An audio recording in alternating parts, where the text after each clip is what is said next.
नमस्कार मेरे प्यारे विद्यार्थियों, आप सभी का बहुत बहुत स्वागत है हमारे इस प्यारे से यूट्यूब चैनल पर। आपने बहुत स्नेह प्रेम दिया है हमारे इस चैनल पर और आगे बनाए रखेंगे इसी आशाओं के साथ आज ये वीडियो लेकर आए हैं। वीडियो पसंद आती है तो दोस्तों को शेयर जरूर कीजिएगा, इन्फॉर्मेशन होने वाली है वीडियो में। जैसा कि आप सभी को पता है 10वीं और 12वीं के बोर्ड के रिजल्ट आ चुके हैं और अब इसके बाद जो बच्चे 2 विषय या 1 विषय या 3 विषय 4 विषय में फेल हैं, जिनमें ग्रेस लगा हुआ है या जिनमें हम कह सकते हैं हेज लगा हुआ है, उनसे रिलेटेड बहुत क्वेश्चंस हैं विद्यार्थियों के भी और कुछ माता पिता के भी। अभिभावकगण भी इस विषय पे काफी चर्चा कर रहा है, तो मैं आज यही वीडियो लेकर आया हूं कि जो क्वेश्चन से बच्चों के मन में चल रहे हैं उनको क्लियर करना है। तो मैं आपको बता दूं, जैसे कि कोई बच्चा है कि 10वीं पास हो गया है, अब आगे समझ में नहीं आ रहा है कि मैं क्या सब्जेक्ट लूं। मैं 3 सब्जेक्ट में फेल हो गया हूं, मुझे बताइए कि मैं क्या करूं, मेरा साल बर्बाद नहीं हो इसके लिए मुझे क्या करना चाहिए, रीटोटलिंग करवानी है मुझे, उसके लिए क्या उपाय है ना।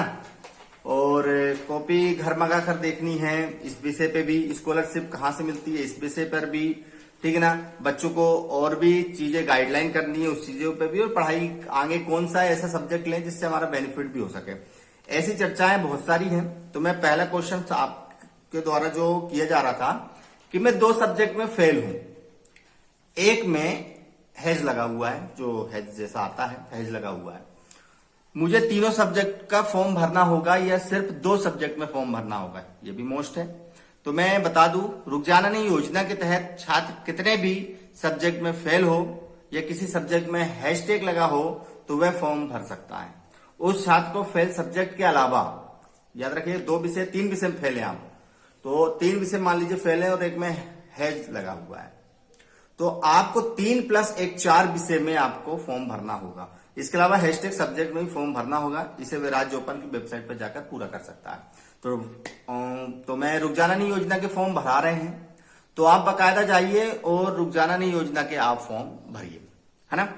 इसके बाद आपके मन में एक क्वेश्चन और होता है, मुझे ऐसा लग रहा है कि मेरे मार्क्स कम है। कई विद्यार्थियों को ऐसा लगता है कि मैंने तो इतना लिख के आया था, मेरे मार्क्स कम क्यों हो गए।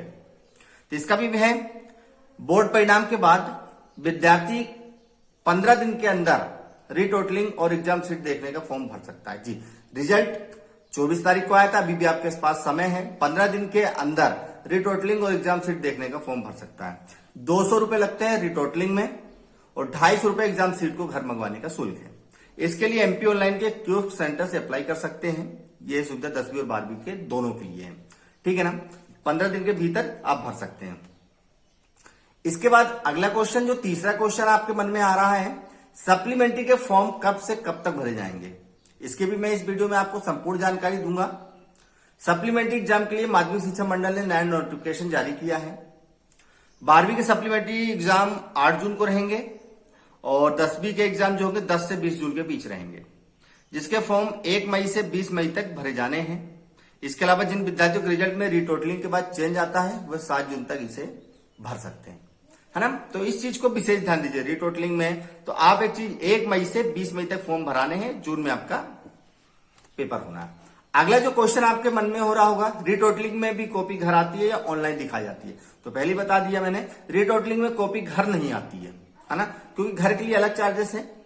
उससे विद्यार्थी की एग्जाम कॉपी अंक की गणना की जाती है। अप्लाई करने के बाद मंडल द्वारा रिटोटलिंग की प्रक्रिया की जाती है।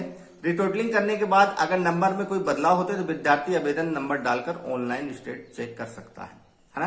तो घर कॉपी नहीं आएगी रिटोटलिंग में, ये याद रखिएगा। अगला सवाल है आपका, मैं 3 सब्जेक्ट में फेल हो गया हूं, अपना साल कैसे बचा सकता हूं। तो मैंने अभी बता दिया है कि जो 3 हो 4 हो 5 विषय में भी फेल हो, उसके लिए योजना है रुक जाना नहीं योजना, तो उसमें भी आप फॉर्म भर के अपना साल बचा सकते हैं।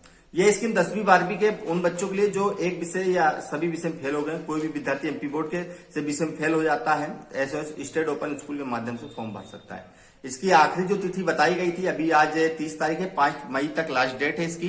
तो जाकर फॉर्म भरिए, जल्द से जल्द जाइए, रुक जाना नहीं कि फॉर्म भरिए, जिससे आपका साल बच सके। अगला सवाल है आपके मन में, मेरे परिवार में पिताजी की कमाई पूरी नहीं पड़ती है ना, हमें आगे की पढ़ाई के लिए कोई स्कॉलरशिप मिलेगी। इसके बहुत अच्छा जवाब मैं दूंगा इसके लिए। स्कॉलरशिप के लिए सेंट्रल एवं स्टेट गवर्नमेंट की बहुत सारी स्कीम चल रही है, ठीक है ना। इसके लिए आप नेशनल स्कॉलरशिप पोर्टल पर जाकर पूरी जानकारी प्राप्त कर सकते हैं। आप जिस भी कैटेगरी में एलिजिबल हैं वह सारी जानकारी उपलब्ध है। उसके अनुसार आप स्कॉलरशिप के लिए अप्लाई कर सकते हैं, ठीक है ना। तो जल्द से जल्द जाइएगा, नेशनल स्कॉलरशिप पोर्टल है, आप एम्प्लॉय लाइन में जाकर उसका फॉर्म भर सकते हैं, ठीक। अगला क्वेश्चन है बेस्ट 5 योजना क्या है। इसकी भी जानकारी मैं दे दूं, कई बच्चों को इसकी जानकारी नहीं। इस साल तो हट गया, बेस्ट ऑफ 5 तो हट गया, किस्सा ही खत्म हो गया। इस साल ज्यादा मेहनत करनी पड़ेगी सब सब्जेक्टों में। तो क्या है बेस्ट ऑफ 5 योजना? एक तरह की सुविधा है जिसमें 10वीं के बच्चे का अगर किसी एक विषय में अगर फेल हो जाता है तो उसके आगे हेच का साइन लग जाता है, वह विद्यार्थी पास माना जाता है। मगर ये सिर्फ साल 2023-24 के लिए थी, अब अगले साल से इसको समाप्त कर दिया है। मतलब झटका लग चुका है विद्यार्थियों को, और एक तरीके से अच्छा भी होगा, विद्यार्थी सब विषय में ध्यान देंगे। अगला सवाल आपके जो मन में आता है, मैं क्या सब्जेक्ट लूं? आप तो बिल्कुल समझ लीजिए, जिसमें आपको सिर्फ इंटरेस्ट होगा उस सब्जेक्ट को आप हमेशा लेने की कोशिश कीजिएगा। सबसे पहले आपको इंटरेस्ट को देखना है, वही पिछले 3 साल की रिपोर्ट के अनुसार उसे आगे सब्जेक्ट चुनना चाहिए। ये बात जरूर ध्यान में रखनी चाहिए कि उसे इंटरेस्ट क्या है और पिछले 3 सालों में किस सब्जेक्ट में सबसे बेहतर परफॉर्मेंस है उसकी। इस आधार पर उसे आगे अपने सब्जेक्ट चूज करना चाहिए, ठीक है ना। इंटरेस्ट बहुत इंपॉर्टेंट है, आप क्या पढ़ना चाहते हैं, किसी दबाव में नहीं। 12वीं के बाद आप कॉलेज में का चयन कैसे करें? तो अपने 12वीं जिस भी विशेष किया है उसके अनुसार आप आगे की पढ़ाई के लिए कॉलेज चुन सकते हैं। आपको ऑनलाइन के माध्यम से भी कॉलेज मिलते हैं, ऑफलाइन के माध्यम से आप अप्लाई कर सकते हैं। ऑनलाइन में अगर किसी बड़े कॉलेज में भी जाना चाहते हो, ऑनलाइन के माध्यम से आप कॉलेज ज्वाइन कर सकते हैं, है ना। अगला क्वेश्चन तो अगली वीडियो में होगा, और भी क्वेश्चन जो मन के तो आप भेजिए, मैं उनको आपको क्लियर करूंगा। ये थी आपके जो मन में आपके क्वेश्चन चल रहे थे। इस साल 12वीं और 10वीं का रिजल्ट लगभग उतना अच्छा तो नहीं रहा, लेकिन 12वीं का जो रिजल्ट था पिछले साल से 9% अधिक आया है, और जो 10वीं का था तो वो पिछले साल से बहुत कम आया है। तो मेरे द्वारा थोड़ा थोड़ा जो मैंने समझाया है, मेरे द्वारा आपको निश्चित तौर पर कुछ ना कुछ तो समझ में आया होगा। आप जो मन में चल रहा है उसको दूर करिए, और मैंने जो आपको समझाया है वो अगर समझ में आया है तो कमेंट्स कीजिए, किस जिले से देख रहे हैं कमेंट्स कीजिए, और अपने इस भाई के लिए, अपने इस सर के लिए, अपने इस भैया के लिए एक लाइक, एक सब्सक्राइब और एक कमेंट्स जरूर कीजिए। और ऐसी इंफॉर्मेशन पाने के लिए चैनल को सब्सक्राइब कीजिए और बेल आइकन को दबा लीजिए। इस साल याद रखिएगा बेस्ट ऑफ 5 नहीं है, तो अच्छे से पढ़िए, अच्छे से तैयारी कीजिए हर चीज की। मैं आपके साथ हमेशा बना रहूंगा। जय हिंद, जय भारत, जय वंदे मातरम।